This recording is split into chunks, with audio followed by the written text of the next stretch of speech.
Hello friends, I am doctor Purnima Tiwari. बहुत बार हमसे पेशेंट्स आके सवाल करते हैं कि मैम हमारी एक ही ट्यूब खुली हुई है, तो क्या एक ट्यूब से हमें प्रेगनेंसी हो सकती है?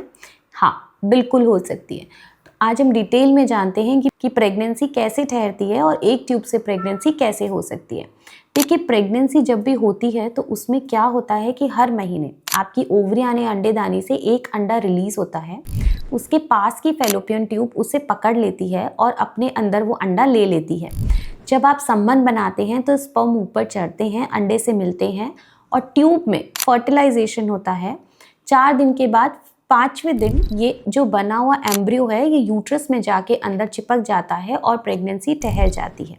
अब सवाल ये आता है कि सपोज आपकी राइट फैलोपियन ट्यूब बंद आई है तो और राइट साइड से अगर ओव्यूलेशन हो रहा है तो कभी कभी क्या होता है कि जो लेफ्ट साइड की फैलोपियन ट्यूब है वो राइट साइड के ओवरी से निकलने वाले एग को पकड़ लेती है और लेफ्ट ट्यूब के थ्रू आपकी प्रेगनेंसी हो सकती है। सबसे इम्पॉर्टेंट चीज़ ये है कि जो ट्यूब आपकी पेटेंट है यानी खुली हुई है उसकी फंक्शनैलिटी नॉर्मल होना बहुत इंपॉर्टेंट है। कभी कभी जब हम डाई डालते हैं और हमें लगता है कि ट्यूब खुली हुई है पर वो ट्यूब या तो अंदर से डैमेज होती है या उसमें पानी भरा होता है या उसमें पस भरा होता है या इन्फेक्शन होता है।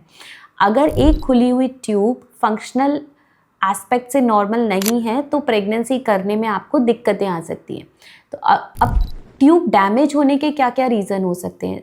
कभी कभी एक ट्यूब खराब हो जाती है, सपोज आपकी एक्टॉपिक प्रेगनेंसी हुई और ट्यूब हटानी पड़ी या आपको कोई इन्फेक्शन हुआ और एक ट्यूब डैमेज हो गई, तो ऐसी कंडीशंस में दूसरी ट्यूब से आप प्रेगनेंसी 3 से 6 महीने ट्राई कर सकते हैं। बट अगर फिर भी आप प्रेग्नेंट नहीं हो पा रहे हैं तो जनरली आपके डॉक्टर आपको हिस्ट्रोलैप्रोस्कोपी का सजेशन देते हैं। लेप्रोस्कोपी में हम पेट में दूरबीन डाल के जो आपकी नॉर्मल ट्यूब है उसको अच्छे से देखते हैं। कभी कभी अंदर इतनी चिपकाहट होती है कि जो नॉर्मल ट्यूब है उसका ट्यूबो ओवेरियन रिलेशनशिप यानी ओवरी के साथ रिलेशनशिप डिस्टर्ब हो जाता है। तो हमें प्रेगनेंसी नॉर्मल तरीके से कराने के लिए वो ट्यूबो ओवेरियन रिलेशनशिप मेंटेन करना पड़ता है, अडेशंस हटाने पड़ते हैं। तो अगर आपके पास सिंगल ट्यूब है तो आप आराम से 3 से 6 महीने नॉर्मल प्रेगनेंसी का ट्राई कर सकते हैं, गिवन कि आपके बाकी के सारे पैरामीटर्स नॉर्मल हैं। बट अगर फिर भी प्रेगनेंसी नहीं हो रही है तो please consult your doctor. Thank you so much.